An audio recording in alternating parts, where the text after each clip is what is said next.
When I was in school, you had to memorize because I didn't have Google in my hand. So I think about it even today, and I use it as an example. You're sitting there going, who's that one actor in that one movie? And you're trying, and you don't have enough facts, and you're kind of working with somebody enough to make a Google search to be able to look it up. I think of those kinds of facts to not be super important anymore. And my students struggle with that same thing. If I can just look it up, what do I need to memorize it for? Jeff, in some ways, you've gone from programming computers to programming human minds. That was my biggest struggle. I saw the students as programs. If I give them the right input, I'm going to get the right output. And that wasn't always the case.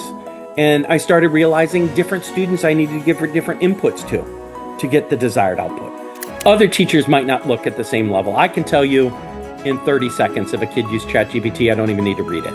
How could you tell, Jeff? Every paragraph is about the same length. You seem to be using a lot of AI. How else do you use AI in your classroom? You could chat with, so originally text with a historical figure. So what I did, my first one I did was with Franklin Roosevelt, and I pulled in multiple Roosevelt biographies along with all primary sources from the Roosevelt Library. And then what happens is I set up the prompts that they can't see underneath the covers that basically says, I want you to pretend like you are Franklin Roosevelt and you are talking to a student that's asking you questions about your life.